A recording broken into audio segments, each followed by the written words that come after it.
Influência.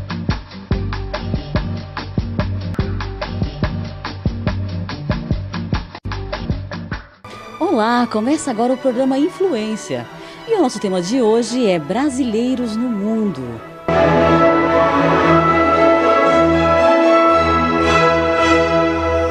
Você que conhece alguém que mora no exterior, ou mesmo você que tem interesse em morar fora do país, fique ligado com a gente. Contamos hoje com a presença de Carlos Mellinger, ele que é presidente da Casa do Brasil no Reino Unido e atualmente faz parte da CRBE, Conselho de Representantes de Brasileiros no Exterior. Seja bem-vindo, Carlos, no programa Influência. E eu começo lhe perguntando sobre a Casa do Brasil. Como, quando e por que começou essa associação? Bom, primeiramente, obrigado pelo convite. É um prazer estar aqui.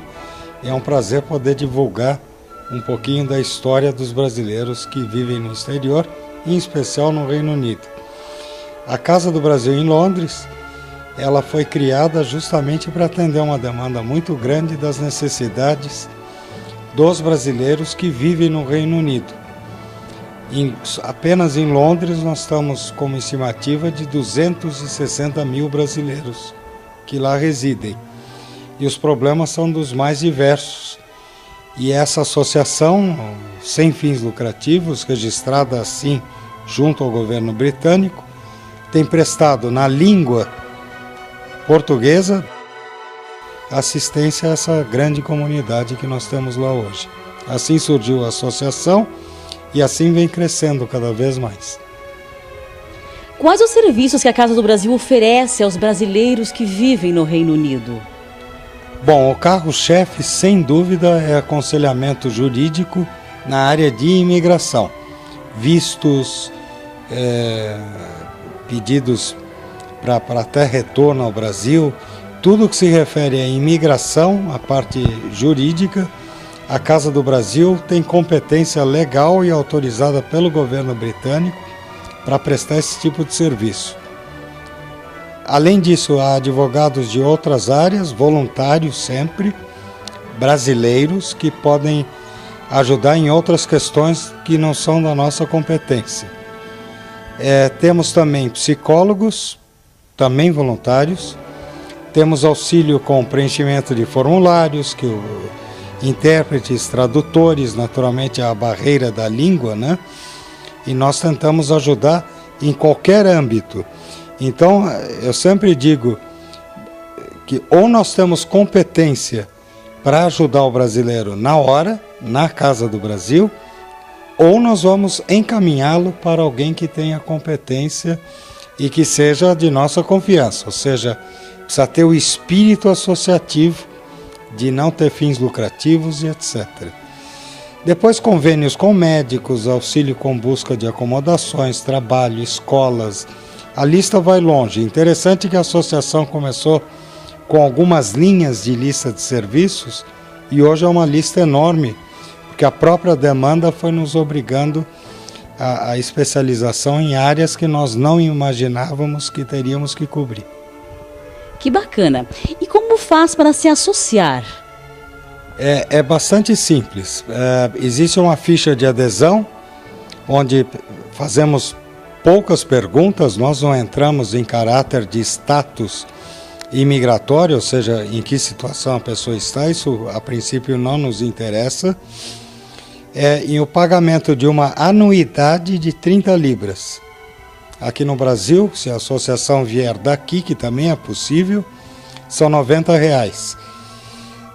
E a maioria dos serviços que eu acabei de mencionar são gratuitos, ou seja, é só a adesão anual e a pessoa conta com serviços da Casa do Brasil em Londres. Existem extras, mas os extras são opcionais. Legal.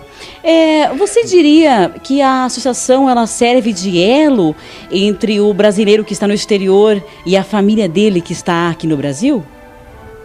Eu diria que a associação vai um pouco além disso, porque é importante, um dos principais problemas do imigrante é a solidão. Então, o que nós tentamos é provocar uma integração da comunidade brasileira no Reino Unido, ou seja, que eles passem a se visitar, frequentem eventos. As igrejas também são elementos agregadores, são pontos de encontro de brasileiros. Influência. Qual é o perfil atual dos brasileiros que vão para o exterior e se está mudando esse perfil? Não, já há alguns anos o perfil tem se mantido o mesmo. A grande massa é uma mão de obra não qualificada. Eu cito alguns setores que mais empregam. Seria o setor de limpeza de casas, escritórios, rua. Tem muita gente trabalhando em limpeza, não só como faxineiros, desculpe usar o termo, tem gente que não gosta, mas é para que se entenda bem, mas também supervisores, gerentes de empresas, de agências que contratam essas pessoas. Os motoqueiros, que lá chamam courriers, há um grande número, há uma estatística que 80% dos courriers em Londres são brasileiros. Então também é um setor que há muita a parte comunitária grande, inclusive feminina, o que difere um pouco aqui do Brasil. Nós temos muitas motoqueiras femininas em Londres. Em terceiro e quarto lugar, a construção civil, de reformas, inclusive, de casas e imóveis em geral, e também em restaurantes, seja como chefe de cozinha ou auxiliares. Então seriam esses quatro segmentos que mais empregam brasileiros no Reino Unido. Ou seja, uma mão de obra não qualificada, tirando chefes de cozinha que já precisam de um treinamento, os outros são facilmente absorvidos pela necessidade do país. Agora uma curiosidade, quais os casos ou o caso mais marcante em que a Casa do Brasil atuou? Claro, sem citar nomes. Olha, os casos mais marcantes, naturalmente, são os que não estão na nossa lista de serviços. É muito prazeroso alguém receber o visto e ir lá buscar, que a gente faz vistos de dependentes europeus, etc., e a pessoa desatar a chorar quando abre e vê o visto. Aquilo nos emociona também, porque é o futuro da pessoa e o fim de uma novela. Aquela pessoa passa a estar regularizada, é residente e pode trabalhar. Então ele passa a ser, exceto pelo voto, ele vai ter todos os direitos de um britânico. Então para nós é muito gratificante. Os casos mais marcantes não são esses, são, por exemplo, pessoas que porventura podem desaparecer no país e a família do Brasil nos procura. Essa não é a nossa especialização, nós só tratamos disso se nós achamos que essa pessoa desaparecida está correndo algum tipo de risco, porque cabe à pessoa o direito de privacidade, de repente ela não quer ser encontrada. Mas se a gente acha que há algum risco, ou que essa pessoa esteja sendo explorada, nós tentamos ajudar sim, e isso às vezes junto com as autoridades britânicas. O caso acho que mais marcante foi um caso de 1 ano atrás, que a Casa do Brasil atuou, que foram 5 brasileiros, 4 maiores de idade, todos do Paraná e uma menor. Os 4 eram músicos evangélicos voltando de um culto, que foram abordados pela polícia e agredidos. E nós ajudamos esse pessoal a fazer todos os depoimentos, foi tudo feito na própria Casa do Brasil, a polícia veio a nós. A polícia que eu digo é o IPCC, que é o departamento que investiga a conduta da polícia, o mesmo que investigou o caso Jean Charles. E finalmente, a questão de 2 semanas, tivemos um parecer favorável. Então agora cabe a nós orientar esses brasileiros a procurar ou indenização ou um pedido de desculpas formal, inclusive para a imprensa, para que saibamos que a polícia reconhece que cometeu um erro e precisa corrigir. Eu digo que esse é um caso marcante justamente por causa do caso Jean Charles. Quer dizer, há poucos anos eles assassinaram um brasileiro por engano, achando que era um terrorista. E achamos inadmissível a polícia armada ter abordado esses brasileiros, eles já imobilizados, continuaram sendo agredidos, um inclusive sofreu um disparo de choque elétrico. Então, a reclamação principal da Casa do Brasil foi, olha, a Polícia Metropolitana de Londres não aprendeu com o caso Jean Charles, vamos reforçar, formalizar uma reclamação, e agora acho que o segundo recado foi dado. Graças a Deus ninguém faleceu, mas tivemos um deles que teve uma costela fraturada e coisas bastante graves. Então vamos torcer para que isso se resolva, né? Bom, agora vamos falar sobre a CRBE. Por que foi criado esse conselho? Bom, isso é o CRBE, Conselho de Representantes de Brasileiros no Exterior, ele é parte de um processo que já vem acontecendo com o sistema de conferências brasileiros no mundo. Desde 2009, essas conferências vêm se realizando já com o intuito de se formar o Conselho. 2008 foi a primeira, foi um aprendizado. 2009, a segunda conferência, já havia uma ideia de se formar um conselho de interlocução entre a comunidade brasileira e o governo brasileiro, através do Ministério de Relações Exteriores, que seria o nosso ouvinte, que poderia passar daí as demandas para os respectivos ministérios. Então foi feita uma eleição através de votos pela internet da própria comunidade, ou seja, um processo de escolha direta, e foram eleitos 4 representantes de cada região, a saber seria Ásia, Oceania e Oriente, América do Sul, América do Norte e Europa. Essas são os principais, as regiões e os principais países envolvidos. Naturalmente, fui eleito como representante da Europa. Mas o principal, sem dúvida, o principal motivo da existência é justamente permitir a interlocução entre a comunidade e o governo, trazendo as demandas do povo, não só de uma elite, do povo brasileiro que reside fora, para o governo brasileiro, para que possam ser adotadas medidas para melhorar o bem-estar dessa comunidade.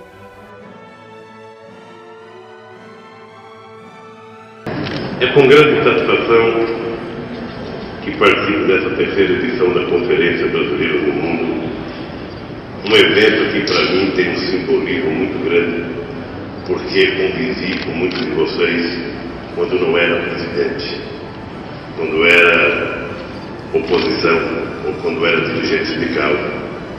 E aí, meu Celso, a minha gratidão ao Itamaraty é porque mesmo quando eu não era presidente da República, ou quando eu era dirigente sindical, que eu e o Marco Aurélio viajávamos pelo mundo afora, que a gente comunicava a embaixada, nós sempre fomos tratados e respeitados como cidadãos brasileiros e sempre recebemos com muito carinho. Portanto, nós hoje temos alguns milhões de brasileiros morando no exterior. E nós hoje podemos dizer com muito orgulho que o Brasil oferece hoje mais oportunidades do que alguns países que nós consideramos países ricos, países de primeiro mundo. E certamente haverá espaço nas mais diferentes áreas para que os brasileiros possam voltar, inclusive no mundo, eu diria, da pesquisa, no mundo da ciência. Tem muita gente voltando para o Brasil. Eu não imaginei viver até o dia em que eu pudesse dizer isso. E muito menos eu imaginei em algum momento que eu iria dizer isso no final do meu mandato na presidência da República. Jamais imaginei. Então, companheiros e companheiras, eu sei que eu ainda vou viajar ao mundo, eu sei que ainda vou encontrar muitos de vocês, mas eu queria dizer para vocês, eu sonho que não está longe o dia que só estará no exterior o brasileiro que quiser estar no exterior, ou porque ele foi trabalhar, ou porque ele foi convencido pelo salário, ou porque ele foi estudar, ou porque ele foi jogador de bola, qualquer coisa. Mas ele não estará mais fora, fugindo daquele tempo tenebroso em que nós passamos 20 anos sem gerar emprego em lugares desse país. E nós queremos dizer para vocês que esse país está pronto para garantir o direito de comer a todos os brasileiros aqui dentro do Brasil. Parabéns! No meu discurso estava dizendo que eu ia dar posse, mas você já tomou posse, já foram apresentados. Então considere-se possados. Vocês não vão ganhar nada, apenas mais responsabilidade e mais prazer de servir o Brasil lá fora. Um beijo no coração, um grande abraço e até outro dia.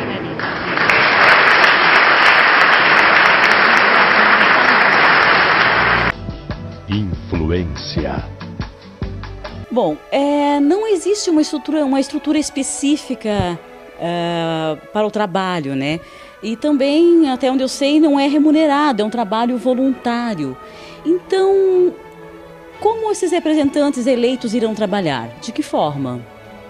Eu citando um exemplo pessoal, eu já fui em reuniões em Zurique e Genebra para explicar para a comunidade o que é o CRBE, como que a comunidade pode nos contatar, como que pode apresentar demandas, como pode apresentar sugestões e até críticas, para que a gente traga ao governo. Então, acho que cabe a cada conselheiro, na sua região, que antigamente eu, como Casa do Brasil, sou Reino Unido, mas como conselheiro eu sou Europa.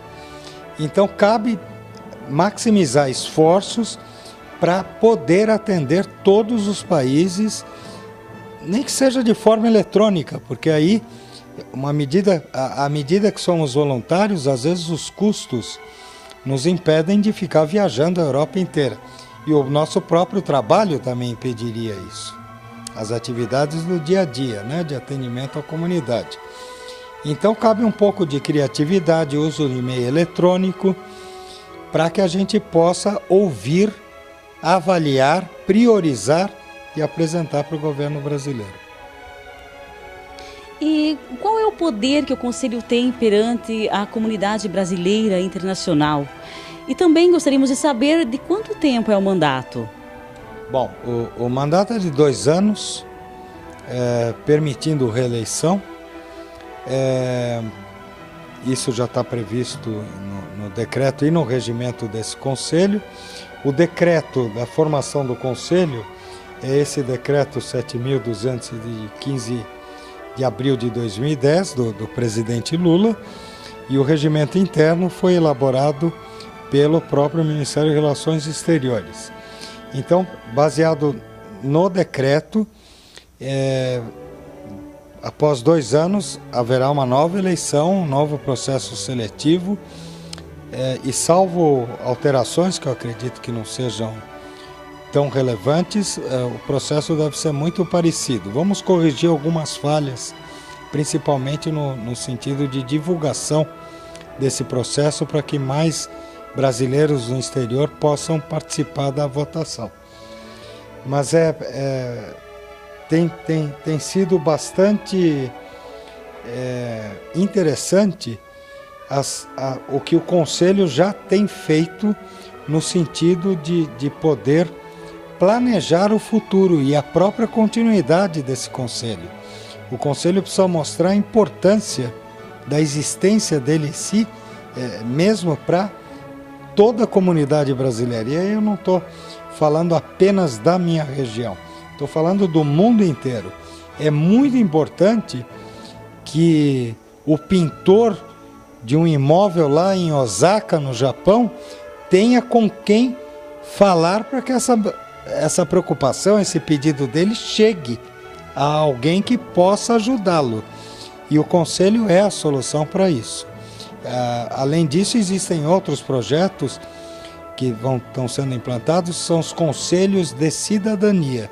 É um grupo de 12 brasileiras ou brasileiros, junto na esfera do consulado, que também serão escolhidos de forma direta e vão poder se reunir com alguma frequência e passar para o Conselho o que foi discutido e as demandas que sejam relevantes. E como está a relação da CRBE com o Itamaraty? É uma relação excelente, é uma relação aberta, franca. O Itamaraty está apostando muito na competência desse conselho, na eficiência desse conselho e para que nós possamos cumprir exatamente os anseios que desde essas conferências brasileiras no mundo ficou muito claro que havia necessidade de uma equipe de interlocução. Para o MRE é muito mais fácil ouvir 16 conselheiras ou conselheiros do que tentar ouvir o mundo inteiro, seria impossível. Então esse é o ponto principal, eu tenho certeza que a satisfação também é mútua, nós estamos temos no sentido respeitados e estamos sendo ouvidos pelo MRE, o que é importante, nós não somos marionetes, né? E da mesma forma, o MRE, dentro das possibilidades, naturalmente, há muita questão jurídica envolvida que a gente precisa tomar cuidado, principalmente nos postos consulares, né, até onde podemos ir, mas da mesma forma o sentido de respeito e de colaboração é mútuo e tem sido fantástico. E essas reuniões aqui em Brasília têm se mostrado e provado que nós estamos no caminho certo. Bom, fala-se muito em reforma das leis de imigração. E isso é um assunto que realmente interessa a todos os brasileiros que moram no exterior.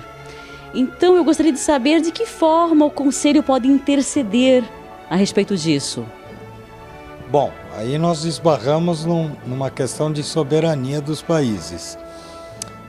Na Europa, a Inglaterra, por exemplo, o Reino Unido está fora do Tratado Schengen, que permite a livre circulação. Há controle de passaportes, mesmo que você venha de outro país europeu.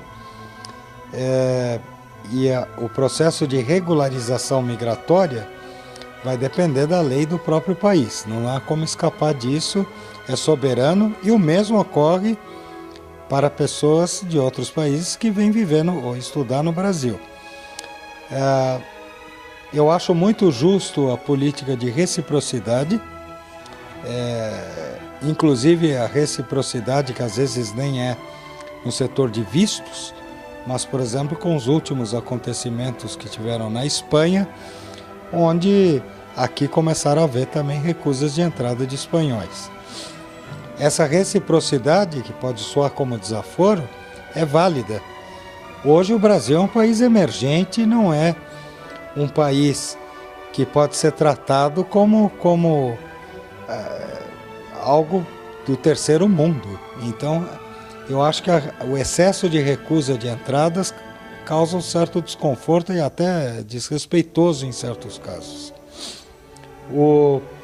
Eu tenho certeza que o Conselho, em cada região, dentro das possibilidades, vai interagir com os departamentos com os ministérios de relações exteriores de cada um e participar de acordos bilaterais e do que for possível para se regularizar e deixar os 3 milhões ou mais de brasileiros que já residem lá em uma situação migratória mais confortável.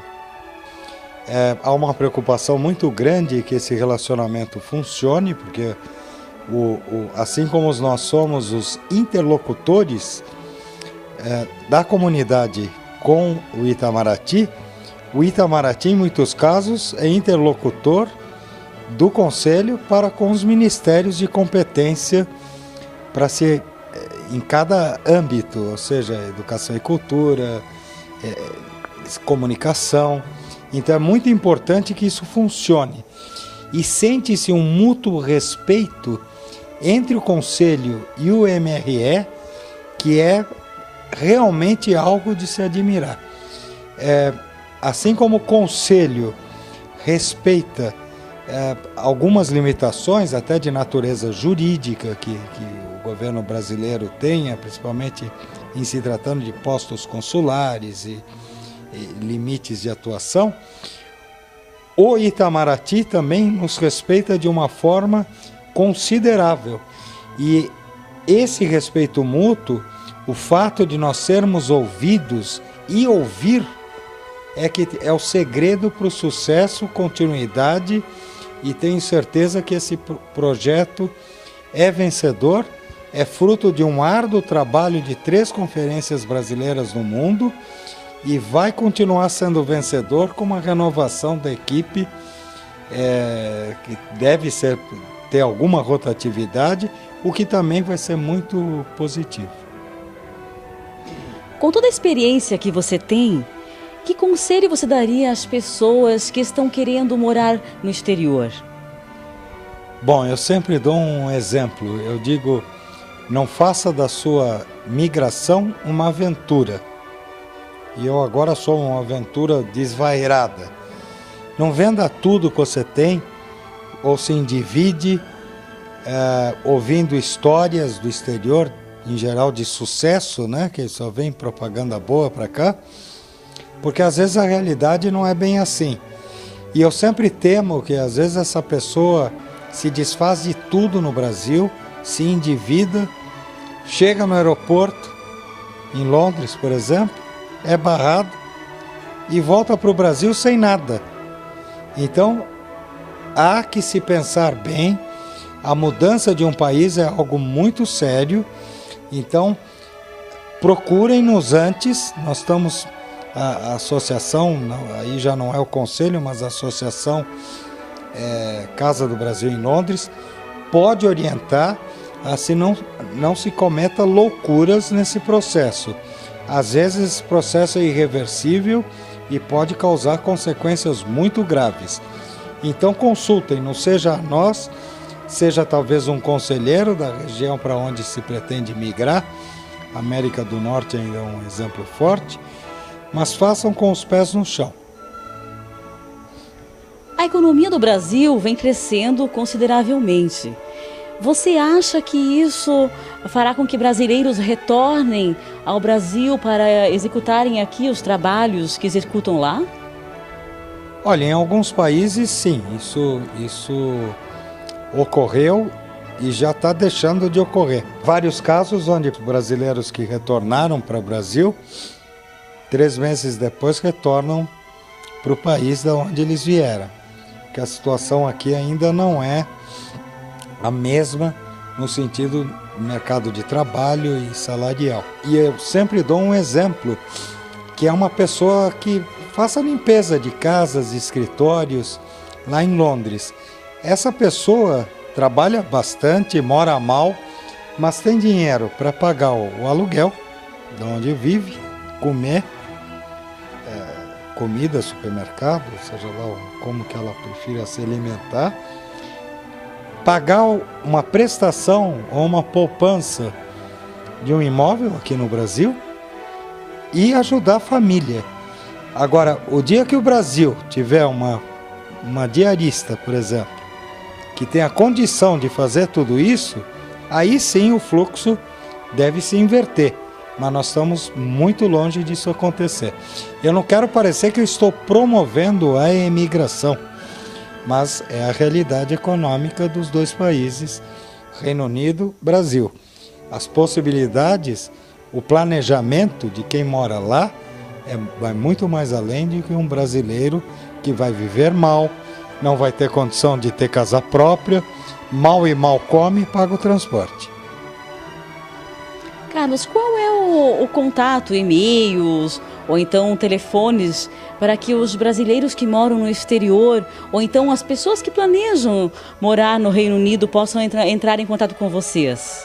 Então, a Casa do Brasil em Londres pode ser contatada através... Eu vou dar o site que é mais prático, que lá tem tudo. É www.casadobrasil, Brasil com S, é claro, .org.uk, www.casadobrasil.org.uk. O e-mail é info@casadobrasil.org.uk. Info de informação, né? info@casadobrasil.org.uk.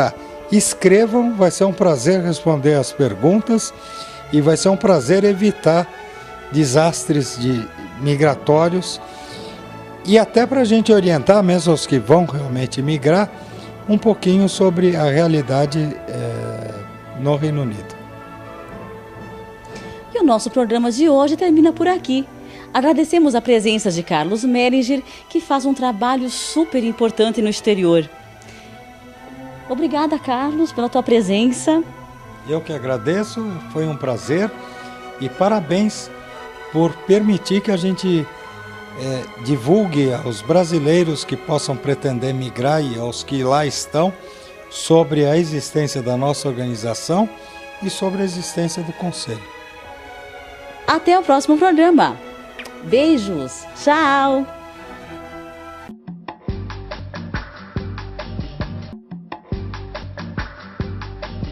Influência.